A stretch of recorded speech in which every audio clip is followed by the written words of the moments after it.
You're listening to the Cricket Podcast.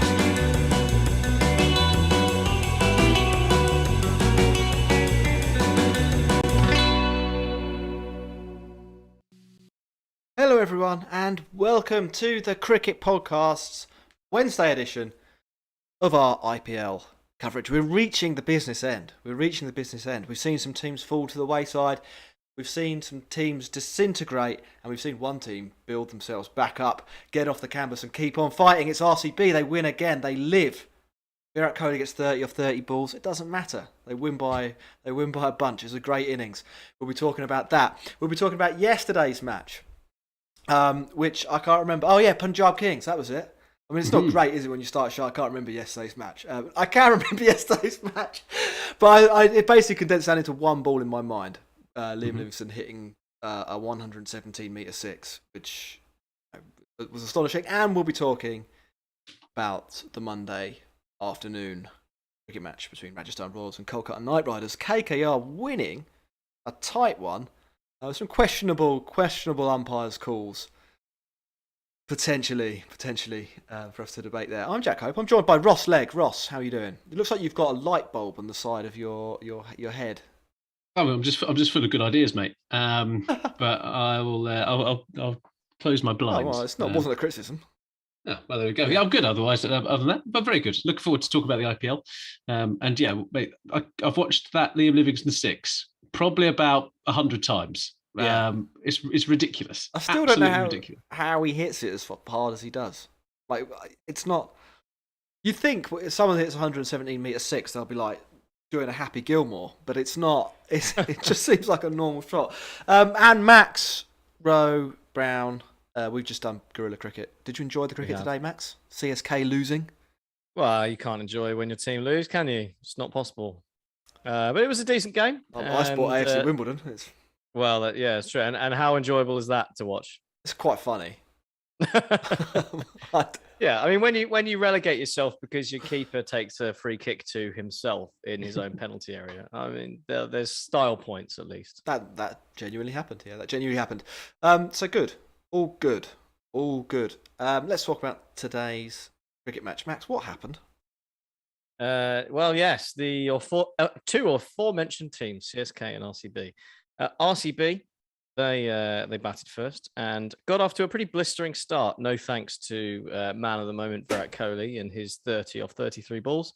A good power play, but the spinners came back into it. There was a good amount of turn available for both Jadeja and Moeen Ali, and the two of them really restricted RCB and looked like they were going to keep them down to a pretty reasonable score. But there was a late flurry. With Dinesh Karthik taking on Dwayne Pretorius at the end, which allowed RCB to put on a score of 173, which looked defendable, if not remarkable. Chennai also got off to a pretty decent start. Gaikwad and Devon Conway both batted quite nicely, but once again, the spinners came into it and started to drag things back. But this time it was Glenn Maxwell putting the brakes on CSK's innings. Moeen Ali couldn't quite get going, and although it looked for a moment like we might be heading towards an exciting conclusion, a tight over from Josh Hazlewood, it was, followed by some decent bowling from Harshal Patel, ultimately ended the game as a contest with a couple of overs to go, and it was a reasonably comfortable win for Royal Challengers Bangalore in the end. Yeah, Ross, I think we should probably start with RCB. I don't think CSK necessarily did anything wrong in this match, or nothing glaringly wrong. But RCB, after their time in the doldrums, do appear to be back. Yeah, they've learnt their lessons, other than Virat Kohli, who is just kind of out there to find a bit of form. And unlike the weekend, he had more than one other person striking at 140 around him. In this time, Faf realised he can't have that luxury, so he was hitting 170, I think. Lomraw batted really well in that middle order. And again, the left-hander in there kind of balances their lineup out a little bit. And then obviously Patidar and Karthik contributed as well. I think having to overcompensate like that actually sometimes isn't that bad of a thing, right? They're just like, for fuck's sake, we've got to put up with Virat again. We're going to have to do something. Unfortunately, on this occasion, it wasn't too terminal for them. Yeah. I think that's probably fair. Virat, let's do Virat early this time. We spoke about him for ages on Sunday night. I mean, like, honestly, we did 3 games in 40 minutes. We were on for a 1-hour finish, and then we spent 50 minutes talking about Virat Kohli. So if you're... Mate, the hate mail was through the roof. It was roof. a long one. If you let's do Virat now. Max, it wasn't a great innings again, was it? No, it wasn't. He hit a 6 though. Did hit a 6. That was a great shot. Well, that was nice. It was a really good 6 as well. It was a wonderful shot, and it was that kind of shot that reminded you that he is still an absolutely quality batsman, and probably that's kind of precipitates some of the abuse we get when we abuse Virat Kohli. But the fact of the matter is, within that, he scored 30 off 33 balls, and it's just not good enough to start the innings. When you look at the guy alongside him, who scored 8 more runs off, 2/3 of the deliveries, it puts it into comparison. That's what we were saying. And he ran out Glenn Maxwell. And he ran out Glenn Maxwell. That was my fault. He was my fantasy team captain. that was inevitable. We're putting that one down to Ross. It was such a bad run out. You can't hit the ball to short cover and run out. If you run yourself out, he's already been run out twice this season, hasn't he? And I think he's culpable for at least one of them. If you're the person who gets run out and you're Virat Kohli and you're not going anywhere, it's like a tactical retirement. It doesn't matter. It might even be good for the team. You don't take out the big show of all the people you could take out. Like, Maxwell should have been like, no, mate. It was it's pretty bad.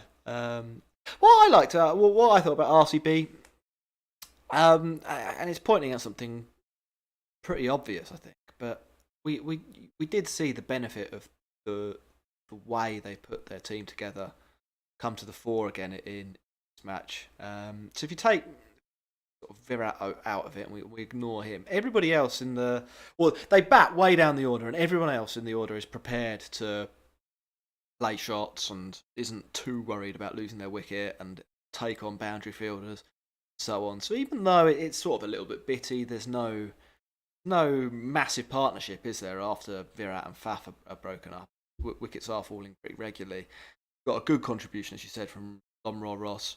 Patadar, 21 from 15. You're going to take that, aren't you? Dinesh Karthik finishing it off, 26 from 17. That's and the rest is going for it. Just we're running, we're going to hit it up in the air. We're going for it. Yeah, but like it's exactly right, isn't it? Because they bat all the way down to, let's say, Harshal Patel. He can swing the club, can't he? Yeah. It means you can sort of do that. You've got a number 9 who isn't crap. I mean, you don't want him facing loads of balls for sure, but it does mean that the number 7 doesn't have to think, I'm going to have to face all 10 of the deliveries from this end. No, they can slog it, which is good, which is what we want. I mean, we just want more slogging, basically. And they did get tied up a little bit, and I wonder if this will be something that teams will look to exploit by spin. So CSK, Max, they bowled 12 overs of spin, and it was pretty good spin. I'm just doing the quick maths here. I think it went for 75 of those 12 overs, which is what, 6.2 an over, something like that. It was good from CSK. Well. Is it a weakness for RCB, do you think? I don't know if it's as much of a weakness as more how the pitch was behaving today. So both innings took on quite a similar structure, I suppose. They both got off to a pretty decent start off the pace, and then after the power play, it was sort of reminiscent of what we saw certainly in last year's IPL, where you really needed to make the most of the power play, because beyond then it was really difficult to score. It wasn't quite at that level, we're not talking Sharjah pudding, but there was definitely a sign that it was taking turn. It was difficult to get the spinners away. If it was sort of dug in, there was a bit of hackiness potentially, and it was difficult to hit through the line. And I think we saw that with pace off the ball, it was difficult to time it. And with the added turn, I think both sides saw that turning to the spinners was productive. Glenn Maxwell did the job for RCB, so I wouldn't necessarily say it's a weakness in terms of today. It's just possibly a sign of how games are going to start looking over the next few weeks. Yeah, it was interesting as well. I thought the spinners that did really well, or if you look at the spinners that did really well, they were all the guys that weren't Hasaranga, basically. The guys who, in other words, sort of put it on a spot. They're not doing. I mean, Tikshana's a mystery spinner, isn't he? But he's not putting loads of revs on the ball. It's that it can spin either way. That's the trickery. Yeah. Mo doesn't have a wrong one or anything like that. He's just bowling off spin. Same for Maxwell and same for Jadeja. But they were all quite effective. Yeah, they bowl at pace. Look for that bit of bounce. Jade is obviously looking for the one to skids on, and that's really dangerous on those pitches. Yeah, and it worked pretty well. We've been asked about boundary percentage. 19-18 to RCB, I think, was the boundary percentage. So that team won. Again, it makes a difference. I mean, you keep calling it does make a difference. Okay, yeah, so that's RCB's batting. And their bowling. That was I had sort of it was a two-prong point. If you look at their bowling, Siraj had one of his off days. It's quite frequent off days this season. 2 overs for 22, and Hasaranga wasn't particularly good either. A couple of really quite disgusting drag downs in his first over, particularly. He went for 31 off his 3. But RCB, they have this inbuilt flexibility, haven't they? They get 7 overs out of Glenn Maxwell and Shabazz. Those 7 overs go for 49 runs, 7 and an over, well below the asking rate, and they pick up 3 wickets. It's tactical flexibility that they've got. It works out pretty nicely. Having those guys in your top 6 who can bowl pays dividends again, Ross. Yeah, I really like that. As I said, we talked about that variance they have and their variety that they've got to choose from, and it does allow them that flexibility, not only with the batting lineup, but who they're going to pick. I've been really impressed with Shabazz Ahmed, actually, for someone who doesn't really strike it too high on those bits. He's been a bit of a fail-safe for them, and actually being someone who they can rely on with the ball continuously. Maxwell here obviously needs to make sure that he's worth the money that they spent on him in terms of retaining him after Cody ran him out. But he bowled really well. And again, when 1 or 2 of your players don't fire, have another 3 or 4 who are going to. And having Hazelwood and Harshal Patel as your kind of people who are closing out the innings, they're pretty fucking good players to have. Yeah, no, they definitely are. What's interesting about RCB is that even we're giving them praise for having guys who for batting deep, for having multiple bowling options. They have actually lost games where everyone has failed. It's quite incredible that they built this team and still all managed to fail on one day. If it happens to Rajasthan Royals, you can kind of be like, well, they do only have 3 batters, so it's believable that this could go down. But no, RCB were like, number 9's pretty good, and it's still equally possible for them to go up to 68 or whatever it was. The other day. We have been asked in the chat from somebody with loads of X's and Y's, and we've struggled with this name before, about the Harshal Patel run out in the first innings. This is when Dinesh Karthik sent him back after Harshal had actually made it into the other crease. And Harshal was run out, but he wasn't out. Like the ball, who was it? Was it Pretorius? Knocked the bail off with his shoulder. Yeah. The ball bounced off his hand and then hit the stump after the bail had been knocked off, and the umpire was just like, I'll give it out anyway. Number 9. It made no difference. It was off the penultimate ball of the innings. Dinesh Karthik was going to be on strike. It was just going to be whoever ran at the other end. Classic cricket situation. Let's spend 5 minutes making sure we get the right decision. Oh, we've got the wrong decision. Let's play on anyway. What was going on there, Max? I know about as much as you do, Jack, because we were both commentating on Guerrilla Cricket at the same time when this happened, and the 3 of us who were on when the out decision came up all screamed in apoplectic bemusement at the fact that they decided to give that out, because we'd been watching the replay over the previous 5 minutes and all agreeing between us that there's no way it could be out because basically Pretorius had bungled it. We were like, well, yeah, if he had the ball in the control of his hand and then knocked it off with his shoulder, that would be given out because you're allowed to dislodge the bail with your arm if you've got the ball in your hand. But he didn't have the ball in his hand when it happened. Ball bounced off his hand, hit the stump. The bail had already been removed. If it had removed the other bail, then that would have been out, but it didn't dislodge the other bail. So I honestly no idea. Like, do we just not know the rules? Do the umpires not know the rules? I don't know. But yeah, we were very confused, and I'm sure it was not out, but perhaps someone can tell us why we're wrong. Last few days, it's clear some of the umpires don't know the rules. let's be fair. We'll get to that. But this is the third umpire. He's got time when he's reviewing it. He's looked at it for 5 minutes. He's probably got time to quickly go over to Google and be like, laws of the game, run out. I used to play games, and there used to be an umpire who would have all the gear, and have the big white coat. Ian Challoner. Ian Challoner, yeah. It's never a good sign, is it? He used to tell us stories about how he used to fight with the Gurkhas and stuff like that. And he came out and he was very much didn't know the rules, but would then consult his rule book, and he would still get the decision wrong. Quite regularly. So, it was kind of worrying. So I'm not sure that live check, Max, is going to be good for everybody. I think maybe we just need better training and better quality umpires. Yeah, I would agree with that. I mean, it sort of fizzled out this game, didn't it? I was enjoying it. It was a great 35 over match. It was game that was about the journey and not the destination. Yeah, it was a little bit like that. It was a sort of, if it was a book, it was the sort of book that would have been up for the Booker Prize. And but like when you read it, you sort of get to the end and you're like, is there an extra chapter that hasn't been printed in this thing, or was I supposed to, what's the message? Have I missed something? Yeah, what's the message here? What I'm saying we want really is like crime fiction. We want Richard Osman. We're simple creatures. You want a big ending. We need closure and a climax. Reveal. Yeah. I want the usual suspects. I don't want the English patient. You know what I mean? It was kind of just like the book finishes, and the Sri Lankan spinner was a really nice guy. Took 3 wickets, and had a lovely time, and that's just the end of the book. Yeah, because it didn't happen, did it? I mean, Mo batted quite well, and then got out. We should probably, I think, give credit to the bowlers once more, Harshal Patel and Hazelwood. Hazelwood mainly. Harshal cleans up with the wickets, but it was a little. Harshal got man of the match, mate. Did he? Yeah. Oh. I'm not sure about that either. I don't know about that.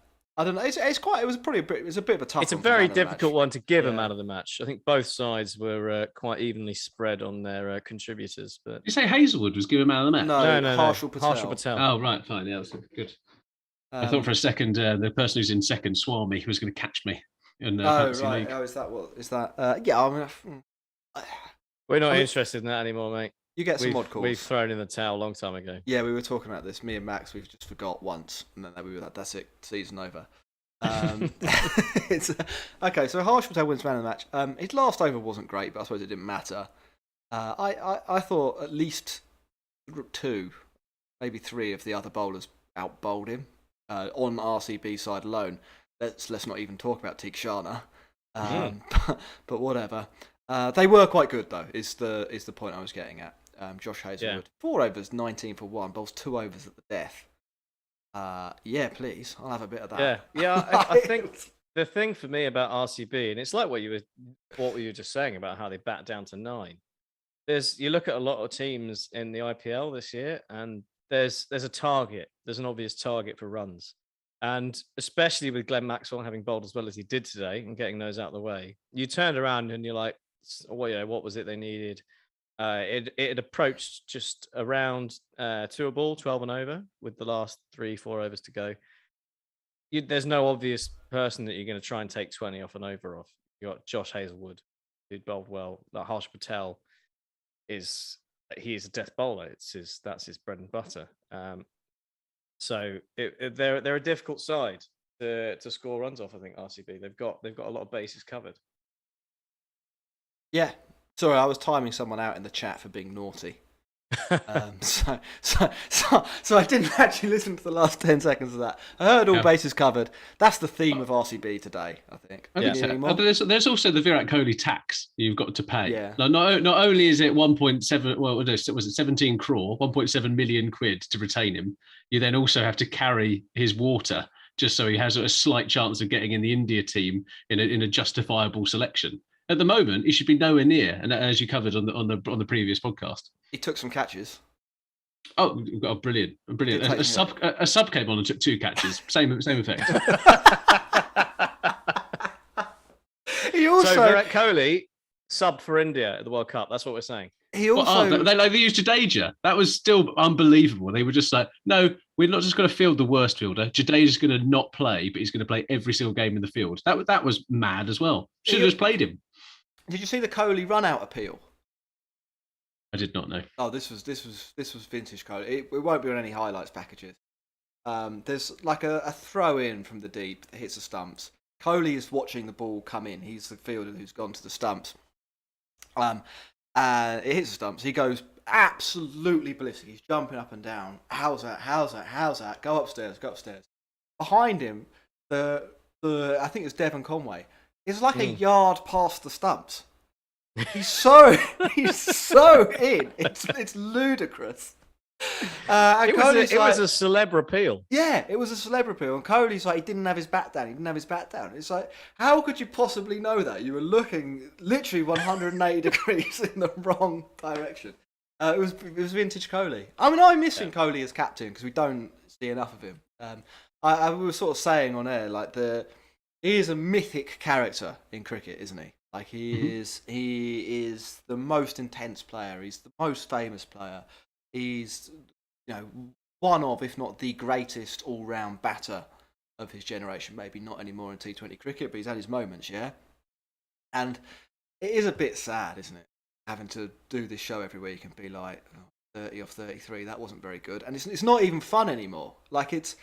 Yeah, for the 2 years before, it was quite funny reeling people in. But now people are like, oh, actually, those guys kind of knew what they were talking about. It's now it's like, he's a sick dog, and we're trying to make him do circus tricks or something like that. I don't know.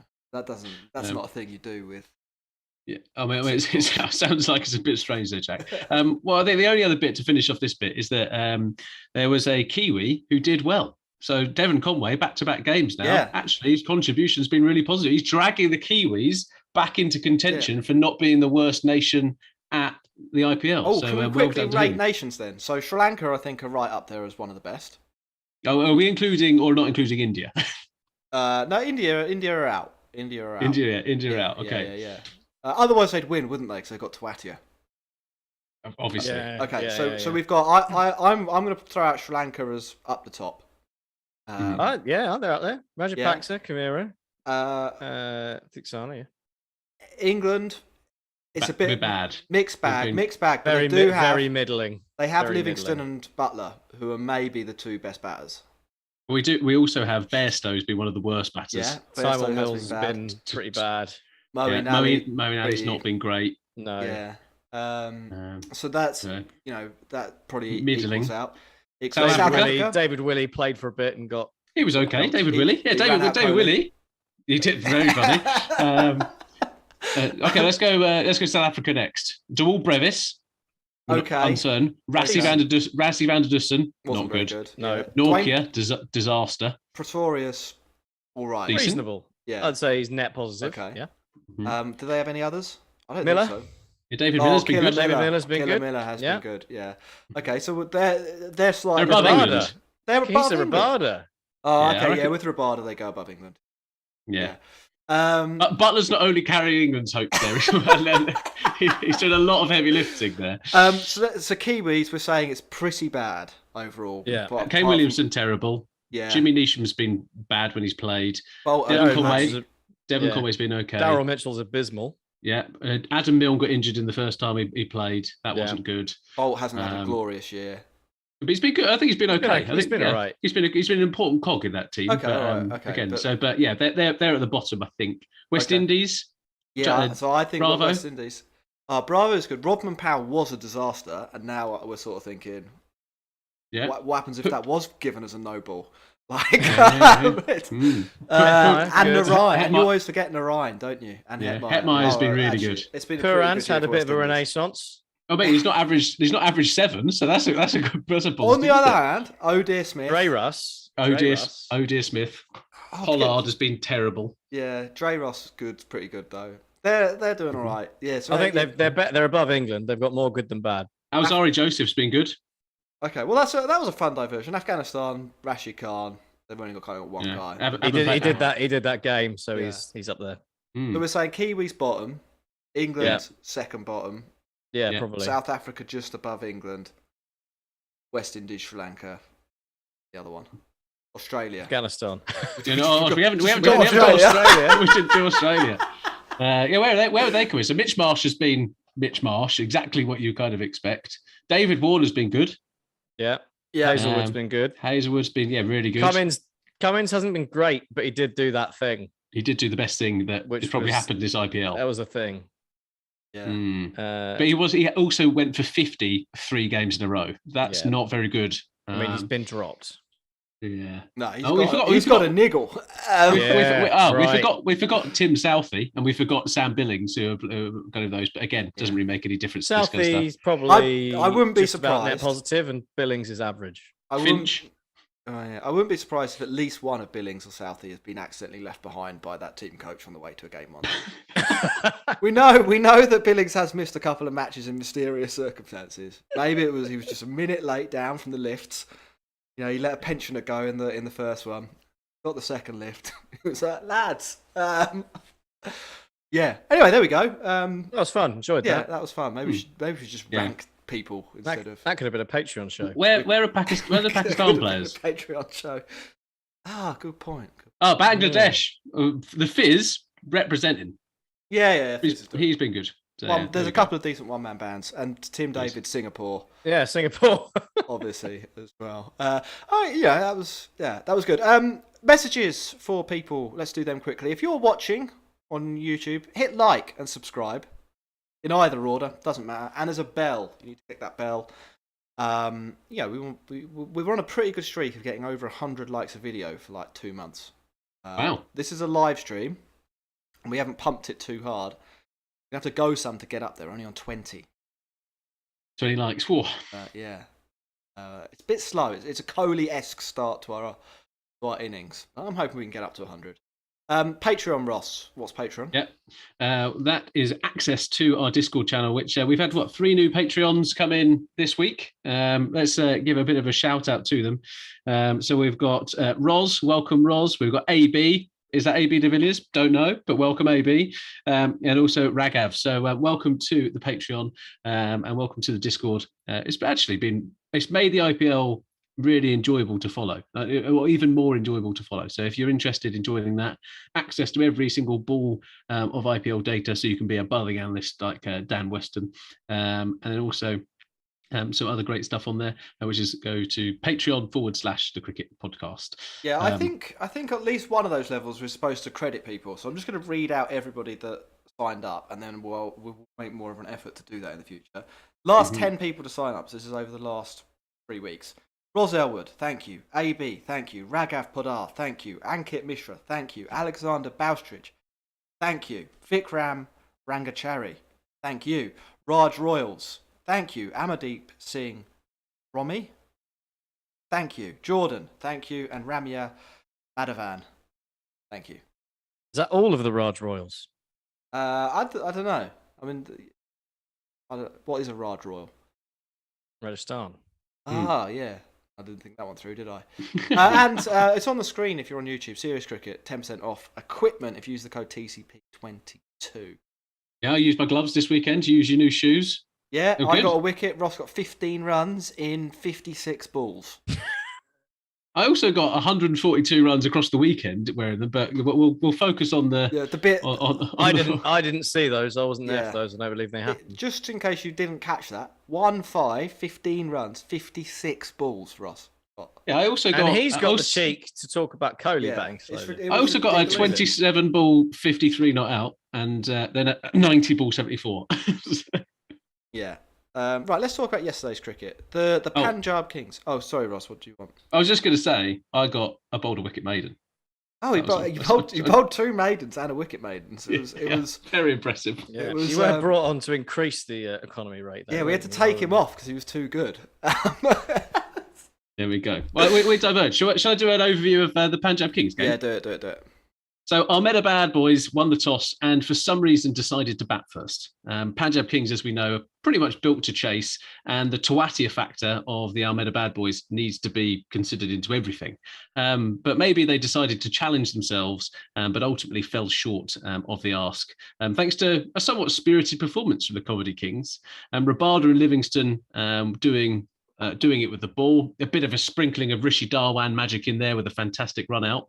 And then the 4 machine Shikhar Darwan batted with Rajapaksa in a great little partnership and set Livy up to finish it off by rocketing Mohammad Shami out of the stadium. So, I thought it was a really good win for Punjab Kings. Keeps their hopes alive. Takes out, like, it's not that much risk for Gujarat Titans to lose that game, actually, really. They're probably going to qualify anyway.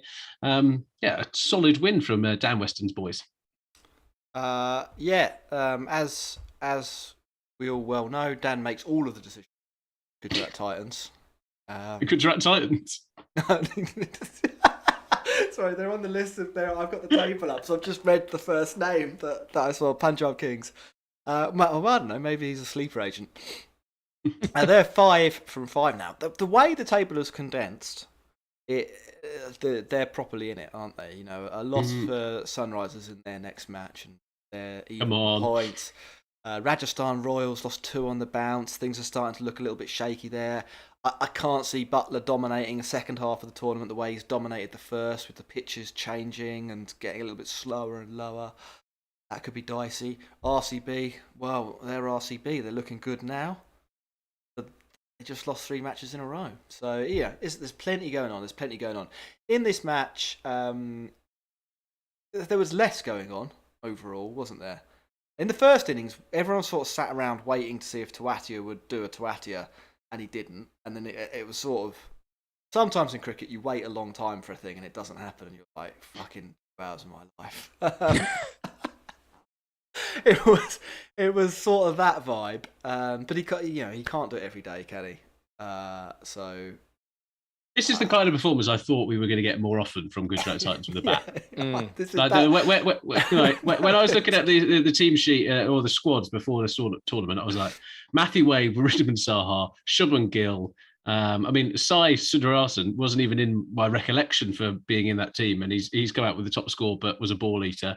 Pandya, since he's stopped bowling, hasn't really fired with the bat. He's clearly carrying something. Killer Miller didn't do anything for 6 years. Not surprised he's fails. Killer Miller got out to a part-time spinner, which is basically what I thought would happen in probably 13 of the 14 matches this season.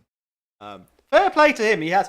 I'll take it back. He has definitely improved that. And if you look at his crickmetric numbers over the last couple of years, he has made improvements to that part of his game. But 11 off 14, out to Liam Livingstone, mistiming, a slash down the ground. That's more like it. I think a pretty fair comment, Ross. That's what we expected. I kind of thought it was one of those games that maybe they played a couple of games in a relatively short amount of time and they were just a bit tired. I was surprised we didn't. I was surprised we didn't see kind of more changes actually to them. They've obviously got a squad to pick from, and actually some of their players they probably could have done with a bit of rest in this one after what's been probably some really draining performances, right? Yeah, and if you look at their seam attack, especially with the ball, it's not looking too hot. So Shami, Joseph and Ferguson all playing back-to-back matches. I'm not sure if Sangwan did play the one before. He did play the one before. He did very well as well. Okay, well, all of them getting tonked, basically. I mean, Joseph getting slightly less tonked than the others. But in a match where it's like 140 plays, or where you put 140 up and the other team... The other team they gobbled it up. A deficiency sometimes. They all leaked runs, didn't they? Rashid Khan, 4 overs, 21 for none. Sort of showing that maybe they're a spinner light or something. Anything about Punjab Kings that isn't Liam Livingstone's 6? Yeah, well, we need to talk about how bad Jonny Bairstow's having the time. Like, it's been disastrous this year, isn't it? What was going on? What was going on with him and Agarwal moving around? Well, didn't we suggest that might be something they'd want to do? I quite like the idea of Jonny Bairstow opening. It's what he normally does, and he's quite effective there. And I think we also said if they were going to drop anyone down to the middle of the order, Agarwal was probably the guy to do it. So I didn't mind seeing it. I thought it's not a bad idea to try and get something out of Jonny Bairstow, given that you've you pumped a bit of money into it. Not a huge amount. I think they 7 crore. got him. Yeah, they probably got him at a bit of a discount. But on this year's showing, it's something of a premium. Would you? So I don't mind seeing it. But yeah, I mean, it didn't work this time either. So there's something up. isn't Would there? you right now trade Jonny Bairstow for Nicholas Pooran? No. Max? Is it a temporary trade or is it Till permanent? the end of the season. Yeah, Do it. I'll do it. Yeah. Reasons, Ross, what are your reasons? I think Jonny Bairstow, both of them, I think, are depth players at spin, but I think Bairstow is a little bit more explosive, I think. And I think actually we've seen Jonny Bairstow go through little patches like this and then come out the next game and absolutely obliterate like 80 odd runs off of not many balls. I think he has that. Again, we talk about ceilings of players. I think his ceiling is higher than Pooran's. Max? Well, you've got Agarwal and you've got Shikadawan who both want to open. So if you bring in Pooran in this hypothetical world, you can put him a bit down the order, which kind of works. But I think I'm just going purely on form at the moment. I think Jonny Bairstow's at the moment he's a bit dead weight, isn't he? Yeah, Pooran's a left-hander as well. He is also a left-hander, which does mix things up a bit. It's interesting with Bairstow. I mean, we saw for a long time he was terrible in Test match cricket because he made a change to really open up the stance, and you could just bowl at the stumps. And it was like that simple. It was just bowl at the stumps. He's rubbish. And he's done something in the last 12 months to not be out bowled every time he bats, and has actually had a little bit of a resurgence, or a fairly big resurgence actually, in his Test match batting form, to the point where it's like people were actually seriously suggesting him as captain, which he wouldn't have been able to do a year ago. He'd have been like, he maybe never will play Test cricket again. That's where he was this time last year. I wonder whether that change, whatever it is, has come at the expense of some of his explosiveness, what he can do in white ball cricket. Now, we haven't seen, I mean, how many innings has he played? He hasn't played every game. He certainly missed the first two. So he has played, what, 7, 8 matches? He's played 7 games. He's got 80 runs, an average of 11, and a strike rate of 105. It is bad, but it is only 7 T20 matches, is what I'd say. But you compare that to last year. He also played 7 matches last year, had a strike rate of 141, an average of 41. He scored 248 runs at this time. So I think it's the strike rate that suggests to me that there's something really up, because Jonny Bairstow isn't normally the kind of person to fail slowly. If he's going to fail, it's normally trying to do something, and that's the kind of thing that suggests to me that maybe he has tried to change something for Test cricket, and it has had a knock-on effect. The reverse is maybe what happened before. It would be really interesting to do try and actually have a deep look at it, but he's not been around long enough to actually. It does happen, right? It does happen. Look at Pooran last year. Pooran couldn't buy a run last year. Season before that, Glenn Maxwell didn't hit a 6, couldn't buy a run. There's always 1 or 2 overseas players who just has a really tough time. Bairstow has been in the bubble forever, right? And has gone, do you know what? I'm going to make a bit more money out of the IPL. Going to go and try it. I think have a bit of faith is my view, but that's probably been my English bias on it. I think it's probably a fair comment. I don't think anyone should be written off 7 matches, particularly if they've got like a whole career of being quite good. If there were an obvious other option, I'd drop him, but I don't think there is. Well, Benny Howell. We've built Benny Howell until it happens. Here comes Odin Smith. We're going to say it until it happens. God, they can't go back to Odin Smith. Whatever happens, that cannot be permitted. Anything else from this match? We didn't really touch too heavily on Livingstone. Oh yeah, really. we said let's anything else, and then we did everything else, didn't we? Yeah, it was good, wasn't it? Well, Livingstone, I thought had a pretty good day actually. He picked up where Chahar went off the field injured and picked up his overs. Thought he did reasonably well as the part-time piece, and then you saw how he ended up like sitting on the Rajasthan Royals bench last year is still beyond me, and how they completely underutilized him. And I think we're starting to get that Livingstone factor. Like we're not getting the complete extremes, we're getting a bit more consistencies, a bit more confident, etc. And actually did his role perfectly with the bat. I think that ball's still going up. It's incredible. It was, yeah. Like normally the ones that go really high go like 80 meters, don't they, or 90 meters. We'll get caught. It went so far up. Like it went up that the camera followed it and it lost it in the actual floodlight. Like it was the camera was pointed at 45 degrees into space.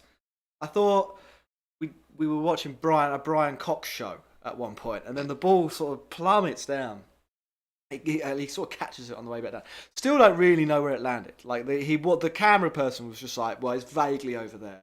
Sort of see it come back down and it disappears again in the crowd.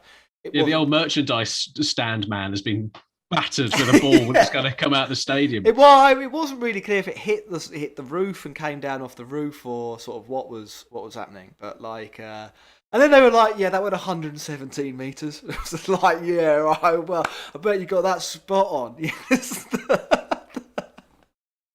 Obviously, you've got no idea how far that ball went. No, it was the sound. I think it's the sound that I like. I think that is just incredible. And like, Shammy just turns around. Like, yep, that I think happens. Shammy was laughing, and I think he was just happy to be part of history. Like it was. He took it well. Yeah, it was pretty incredible. And Livingstone really is having a proper serious year. 293 runs, strike rate of 186. Now that's Andre Russell. Andre Russelling it, batting higher up in the order, probably actually scoring more runs than Andre Russ.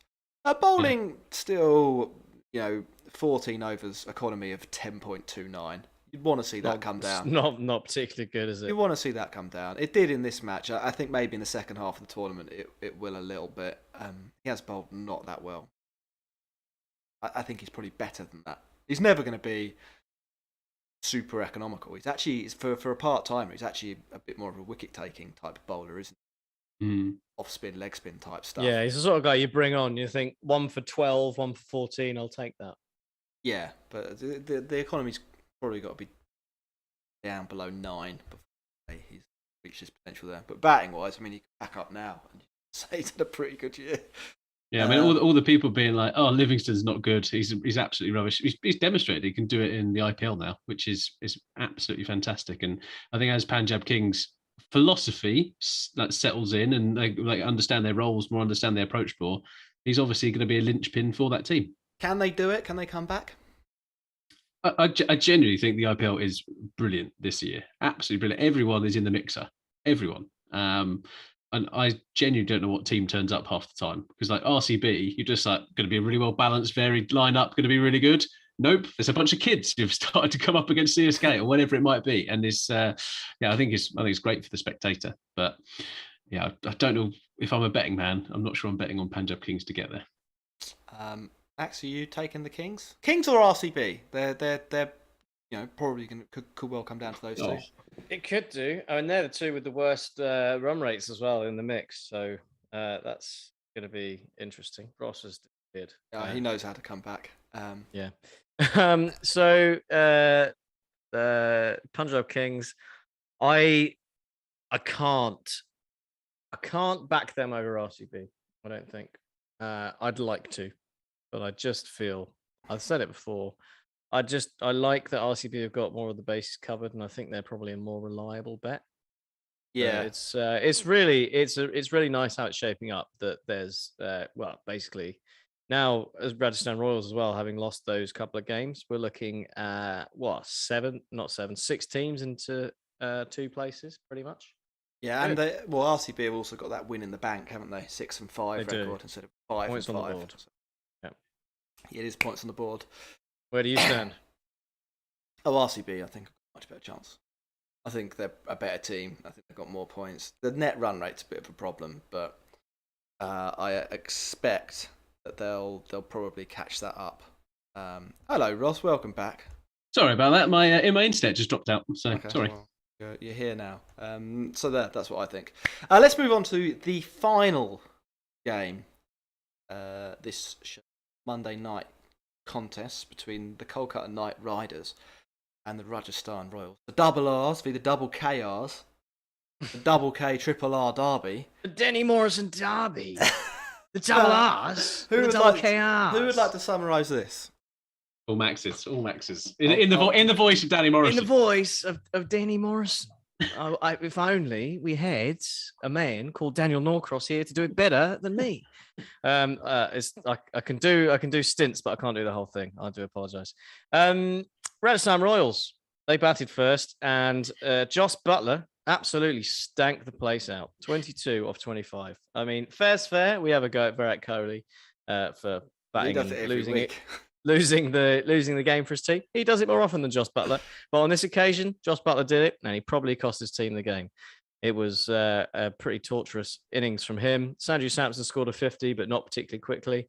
I mean, no one really got going apart from Ryan Parag and Shimon Hetmar at the end, who got the double R's up to a vaguely respectable total. And actually, as it proved, the double KRs struggled in that chase. It took them till the 20th over to chase it down. It was a slow start, but between them, Nitish Rana and Rinku Singh, the latter in particular, scoring at 182 strike rate, very impressive, saw things home. And it was a pointless win for KKR, I think, who probably are still out of it. But a very damaging defeat for Rajasthan Royals, who've been dragged down into the mixer now. And they are in a spot of bother, and perhaps highlighting their over-reliance on a few key players, namely the two cap holders, perhaps. They're pissing me off. What? Yeah, they're pissing me right off. Why? Royals. Because they have the opportunity to solve their problem. At the moment, they're using Karen Nair to solve a problem. He's not the person who's going to solve that problem. They've tried Daryl Mitchell. They've tried Karen Nair. They've tried Rassi van der Dussen. They've also got Jimmy. They've tried Neesham, and Nathan Coulter-Nile got injured, right? That injury to Nathan Coulter-Nile was a blessing. They could have gone, like, do you know what? We're going to get someone else in this team to try and at least balance it out. And I'm not saying it could have been a short-term fix. I'm not saying someone like David Visa is going to solve every single problem, but he might be a better option than some of these guys who genuinely can't hit it off the square. And it's really, really frustrating as a Royals fan for them to have a clear opportunity to solve something, and they're a bit like, no, I don't want to do this. And I'm struggling. What about Ashwin at 3 instead? Yeah. And it's just a little bit frustrating at the moment where they're so close to having a playoff ready team, and it's really close. They just need to solve that problem. They've had 3 weeks to solve that problem, and they're not doing it. And I just don't really understand why they're not doing it. Everything else seems to be okay. A bit of a wobble. I don't think it is terminal. I think this team, the way it's set up, is always going to have games like that. But as the pitches get more difficult to bat on, Chahal and Ashwin going to be even more effective, I think. Yeah, I mean, I do have a slight worry about the shallowness of their batting on pitches where it is a bit easy to take wicket, or it's a little bit harder to score runs quickly and safely. And Joss Buttler was sort of serene for the first half of the tournament, wasn't it? Like, there wasn't really a way you could try and get him out. He's historically been less good against leg spin, but that didn't seem to bother him this time round. Now I wonder whether we'll start to see things like that be a bit more damaging for them, because frankly he's been worth, basically any 2 other players, King Legend aside. He's having a pretty good year himself.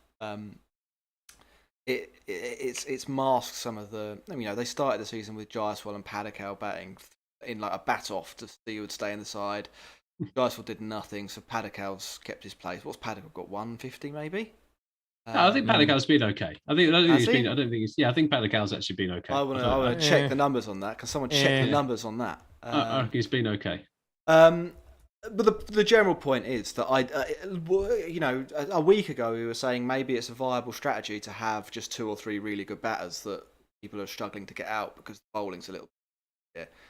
Now you're sort of like, if Glenn Maxwell could just stick it on a length and basically be impossible, maybe you do want a few more people down the order to be that insurance policy.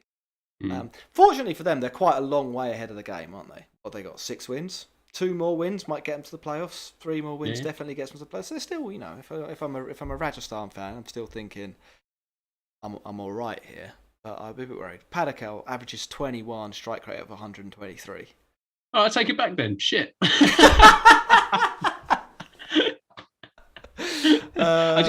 agree with that sentiment, Jack. And I think in terms of a bit like Hetmeyer is better than Kohli. Hetmeyer's been absolutely fantastic. Yeah, better than Kohli. That says it all. But even now, like Rian Parag in that team he should prove he can do it. It's the bowling unit that's going to have to get them there, and it'll be interesting to see where the pitches start to kind of worsen, I suppose, or change their composition. If someone like Kuldeep Sen or Krishna actually has it in them to take advantage of that, like RCB have Harshal Patel, who I think actually becomes a better bowler as those pitches actually deteriorate and turn into those pitches. Do these guys actually have that in their locker? I'm not so sure. Yeah, I'm not absolutely convinced either. Should we talk about the other controversial thing from this match? We've been quite structural on this pod, haven't we? Talked about what teams are doing well, combos, bowling matchups, that sort of thing. We haven't talked about wides. Let's do 5 minutes on wides. Ross. Absolute shambles. Like absolute shambles. Like, it's one thing. Like, what I don't understand is when you've got TV replays that they can't just be like, do you know what? We got that one wrong. Like, it's okay to make a mistake. He did actually try and review one, and they were still a wide.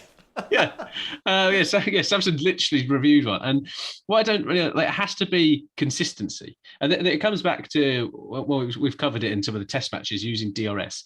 There is a process for it going through. There is the application of the rules. If you follow it step by step like a normal process, then it's fine. Some of the umpires are just taking the laws of the game into their own hands and just be like, "This is my opinion, sod you," and that's fine on LBW decisions because you can get overturned. But actually, when it comes to the arse end of the game, you're getting to the point where every wide and every decision on no balls, etc., is really, really crucial. Some of these games are only being won or lost by a couple of balls in the last few overs. And actually, if you get a free hit or you've got if you've been able to go away for more, it's such an advantage. And I can imagine it'd be interesting to see if some teams are getting hammered on this and other teams are benefiting and what the actual impact is. I'm sure there's a wide viz or something about it that is probably being built. I've seen people advocate for reviewing wides. Max, where'd you come down? I think it's difficult because there's not a clear cut. We don't want a VAR situation, do we? This is the problem. Get the lines out. Get the lines. Well, exactly.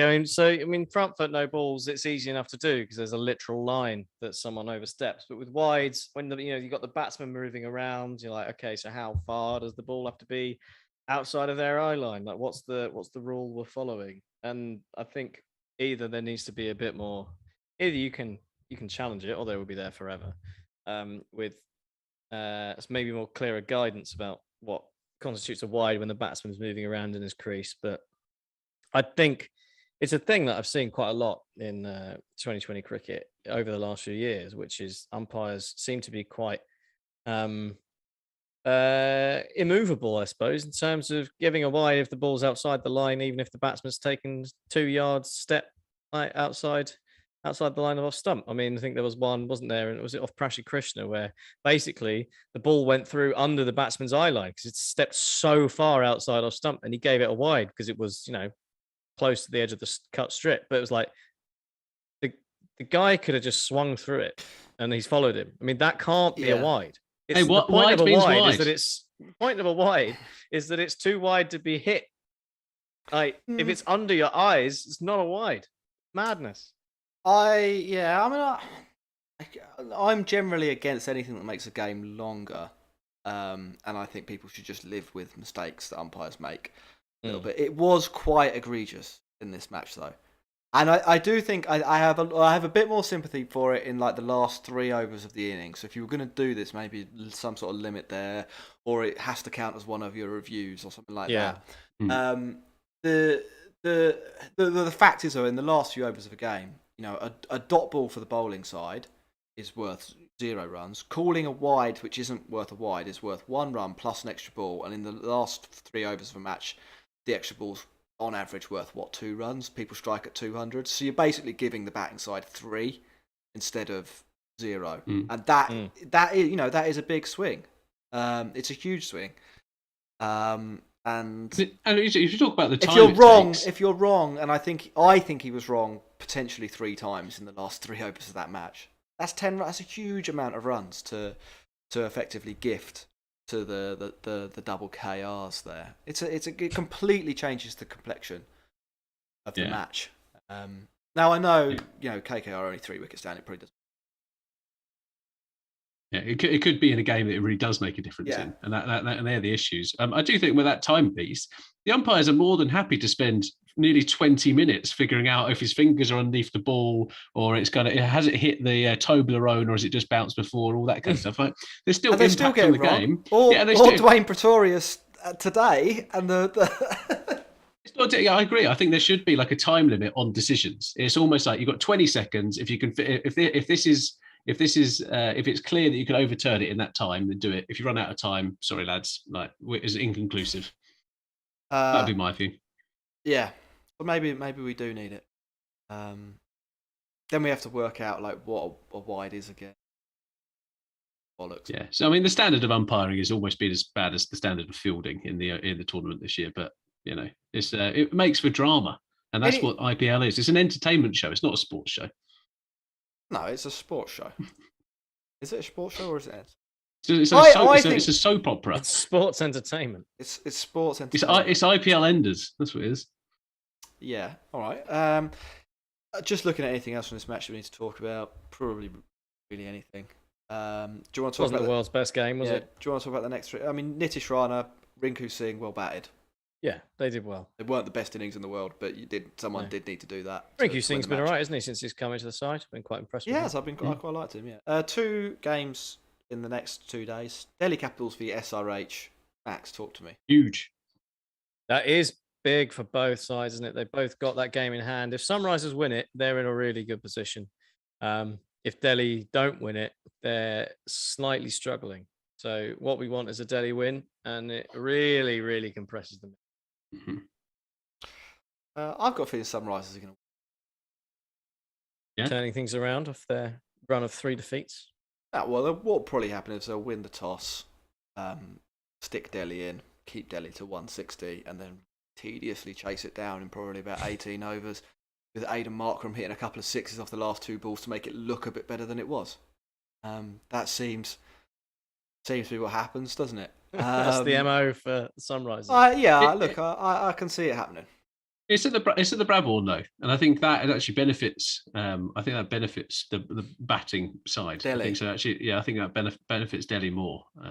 Is my view on that. So I obviously want Delhi to win because I can't stand Sunrisers, and there's loads of money riding on it, and me wearing a silly hat for the rest of the year and a silly a jersey. So yeah, we'll see. What name are you going to get on your jersey? Williamson. That maybe we could put that to a vote. We can put that to a vote. Double or nothing on the name on the jersey. And then Friday, Gujarat Titans v Mumbai Indians. I've got a feeling Mumbai are going to go 2 for 2 here, and Gujarat are going to have a little wobble. I've got a funny feeling of the same actually. They're on the beach. Don't know why. They're on the beach, Gujarat, aren't they? They've accomplished more than they could possibly have dreamt of accomplishing. I think at the beginning of this season, they've proved everyone wrong. They can bomb out in the first round of the playoffs now, and everyone will talk about how good they were. That's what I think. Ross? Again, I think Gujarat Titans are just playing a lot of cricket in a very short amount of time. I think they'll be a little bit tired tomorrow, and I think Mumbai will take advantage of that, and it will be a Mumbai victory. Mumbai haven't been playing any cricket for the last 2 months. They're good. Fresh. Very good. Yeah. Right. So, I do want Gujarat to win. I do want to see the Gujarat Titans in the playoffs. I think it's actually been a fantastic story. It's been a fantastic story. I think actually what they've managed to do is incredible, and they've also got Vijay Shankar, which is still amazing that he's played like half their games, and they've still won. But we're going to wrap up the show. Just under an hour. That's good work, boys. Thank you very much for watching, listening. Reading the transcript. If you're on YouTube, hit like and subscribe. We want to get to 100 likes, don't we? We want to get to 100,000 subscribers. It's been slow going since we got to 10k. We stopped talking about it so much. Get subscribing, or else. And share with your friends. That's the real grow. And then sign up for Patreon. Get access to the Discord. It's like £4 a month or $5 a month, whatever it is. So get involved. Patreon/Cricket Podcast. And if you want new gloves, new bats, new helmets, go to seriouscricket.co.uk and use code TCP22 for 10% off. Bye.